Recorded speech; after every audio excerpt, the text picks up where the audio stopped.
Olá pessoal, tudo bem? Vamos aí para mais uma aula de slide comentado.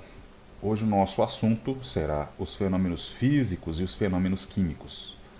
Então vamos ver um pouquinho da diferença de um fenômeno químico ou uma transformação química de um fenômeno físico ou uma transformação física, ok?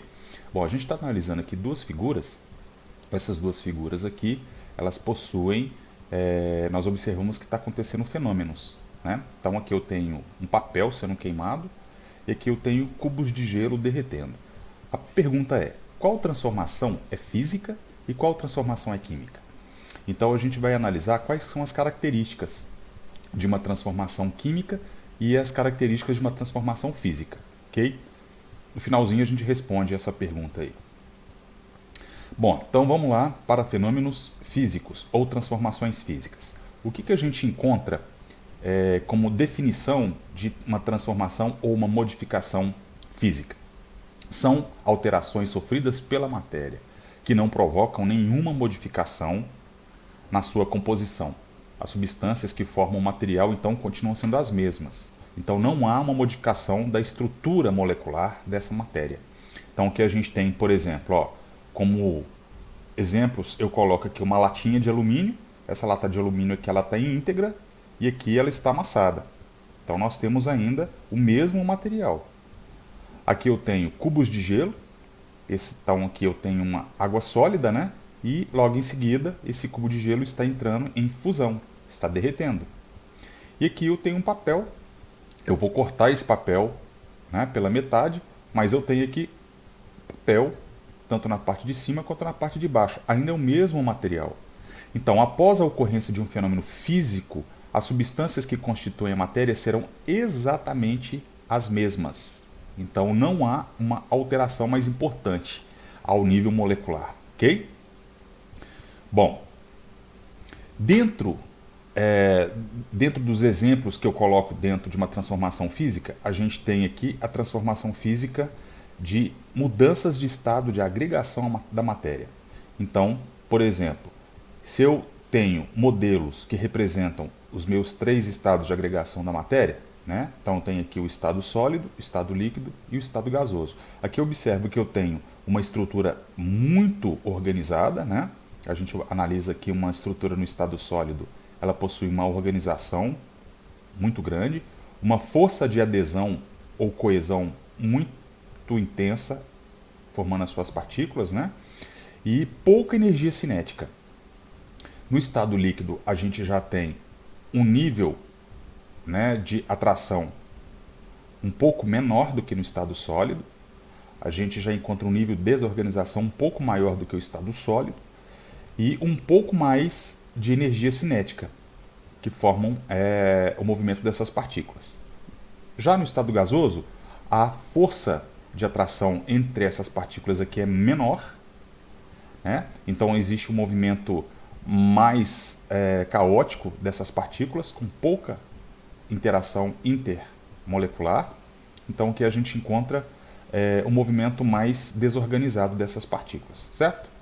Se eu estiver transformando, né, uma substância ou uma matéria que esteja no estado sólido para o estado líquido, eu tenho que aumentar a minha energia. Eu tenho que fornecer para esse sistema uma quantidade maior de energia. E do estado líquido para o estado gasoso ou vapor, a mesma coisa. Eu tenho que aumentar a minha quantidade de energia, certo? Então eu consigo transformar um sólido em líquido. Mas, por exemplo, se eu tiver uma água na sua forma sólida, aqui eu tenho um exemplo, né, de moléculas de água formando aqui uma estrutura hexagonal, né, típica da água na forma sólida. Se eu quiser transformar essa água sólida numa água líquida, ou seja, fazer com que entre em fusão, eu tenho que fornecer energia. E se eu fornecer energia, eu aumento a carga energética. Essas moléculas aqui elas vão ficar mais desorganizadas, com pouca interação intermolecular, ok? E dessa forma, eles modificam o seu estado de agregação. Ainda, se vocês observarem, ó, aqui eu tenho a mesma molécula, é H2O e H2O. Se eu fornecer um pouco mais de energia para esse sistema, ele pode se converter em H2O, mas totalmente livre, uma molécula da outra. Então aqui a gente encontra um estágio de desorganização maior no estado de vapor, certo? Então, as transformações físicas que a matéria passa, de sólido para líquido, líquido para gasoso, ou vapor ou gasoso para líquido, e de líquido passando para sólido novamente, apenas modifica o estado de agregação. Ok?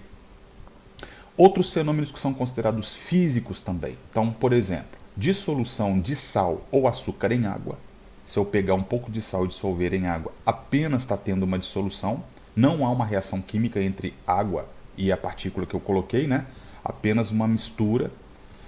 Papel amassado, vidro quebrado, produção de suco de tomate, produção de gasolina, condução da corrente elétrica em um fio de cobre, precipitação da chuva, ou seja, condensação, dissolução do chocolate em pó no leite, apenas uma mistura, e sublimação do gelo seco, né?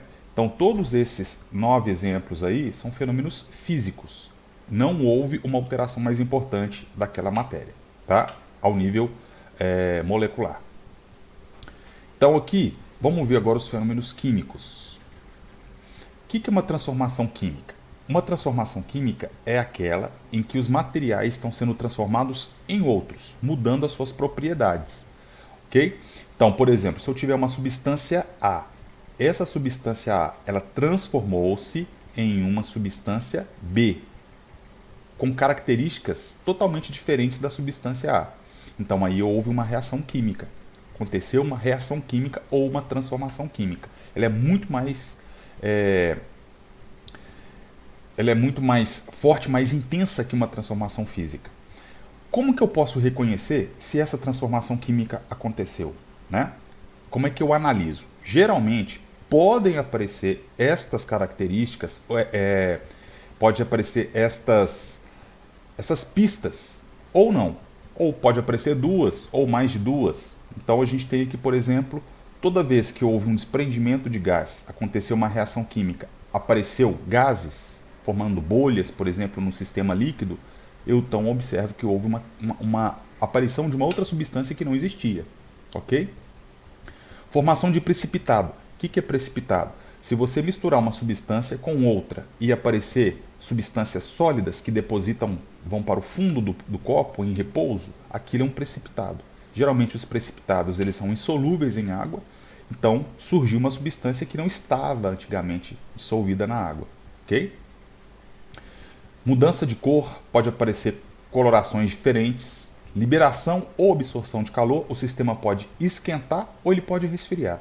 Então ele pode absorver energia ou liberar energia, né? Dependendo do tipo de reação. E mudança na consistência e sabor. Então, muitas vezes um alimento, quando ele é cozido, quando ele é preparado, um calor, ele pode modificar a consistência, pode modificar o sabor. É a mesma coisa, por exemplo, de você fritar um ovo, cozinhar, né? Então muda a consistência desse alimento, tá? Então existem outras pistas de uma reação química acontecendo. Essas são as principais pistas. Então aqui exemplos, né? Por exemplo, aqui eu tenho uma madeira pegando fogo, ok? Quando essa madeira aqui entra em combustão, que é o nome deste fenômeno químico, eu posso observar que depois que essa madeira queimou, vão aparecer as cinzas, é liberado fumaça, então a pressão, né, de substâncias que não existiam antigamente, pode liberar calor, né, essa matéria libera fogo. Então aqui a gente observa que houve uma reação química. Um efervescente em água. Se a gente pegar um comprimido efervescente, um antiácido, e colocá-lo em água, surgem bolhas. Essas bolhas aqui são gases que são formados nessa reação química. Tá? Outros exemplos. Produção de iogurte, é uma fermentação láctea. O aparecimento, né, de fungos liberam substâncias químicas, enzimas, e essas enzimas podem causar o apodrecimento desse fruto. Então, a decomposição é uma reação química. Pregos, eles podem surgir pontos, né, de coloração laranja. Isso daqui indica que está acontecendo uma oxidação. Isso é um tipo de reação química também. Então, o enferrujamento do prego é um tipo de reação química.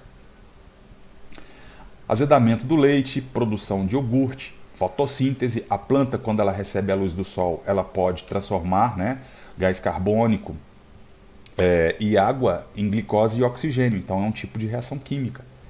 Enferrujamento do prego, né, que a gente mostrou no exemplo anterior, explosão de bombas, né, feitas à base de pólvora, amadurecimento de frutos. Então, estas são um dos exemplos que são mais cobrados em testes, em provas, para você dizer se é uma reação física ou uma transformação química, tá? Como que eu observo que está acontecendo uma reação química?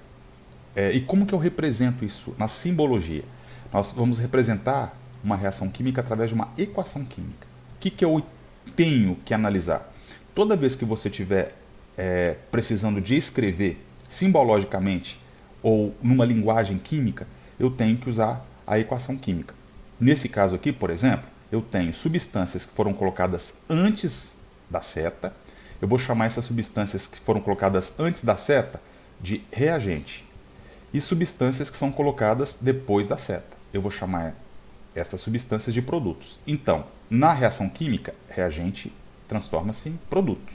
Aqui eu tenho substâncias totalmente diferentes. Ó. Aqui eu tenho H2, gás hidrogênio gasoso, eu tenho oxigênio gasoso, e misturando os dois, eles vão entrar em reação química e vão transformar-se em H2O. É lógico que existem outros fatores aqui que permitem essa reação química acontecer, como uma energia de ativação, uma energia externa, né, para que isso aconteça, mas simplificadamente isso seria uma representação que gás hidrogênio e gás oxigênio transformou-se em água, na forma vapor, certo?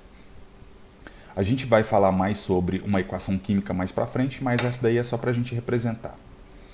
Então, se o material entrou em transformação e esse material é o mesmo, a gente fala que houve uma transformação física. E se esse material ele transformou-se em outra matéria, com outra estrutura molecular, houve uma transformação química. Ok? Então, só para a gente resolver uma questão aqui. Ó. Durante a fabricação de pães, muitas panificadoras usam essa técnica. Ou seja, eles colocam uma massa de pão, né, ainda crua, dentro de um copo com água. Com o passar do tempo, essa bolinha aqui ela vai flutuar, ela vai na parte de cima. Então, por exemplo, se a gente está colocando aqui uma massinha de água no fundo do copo e ela flutuar, a gente observa que houve uma fermentação. Então, a massinha aqui, ela, com o passar do tempo, ela sobe. Ou seja, apareceram gases aqui dentro que fez essa massa aumentar de tamanho. E se os gases apareceram ou surgiram através de uma reação química, essa massa ficou menos densa e ela flutuou. Então, o que ocorre na massa de pão com o passar do tempo? Ela vai aumentar de tamanho, ela vai, né, digamos assim, aparecer gases, e esse fenômeno é um fenômeno químico, porque é uma transformação química. É uma fermentação que aconteceu. E por que a bolinha sobe a partir de um certo tempo? Porque quando você aumentou, né, a massa, o volume dessa massa, e não aumentou tanto a massa, aumentou apenas o volume, mas o peso dela em si não foi tão alterado, a densidade dela diminuiu. Ela ficou com uma densidade menor do que a água, então ele flutuou, certo? Bom, eu vou postar mais outros exemplos daqui a pouquinho, e a gente pode então analisar se um fenômeno é físico ou é um fenômeno químico através de resolução de exercícios, ok?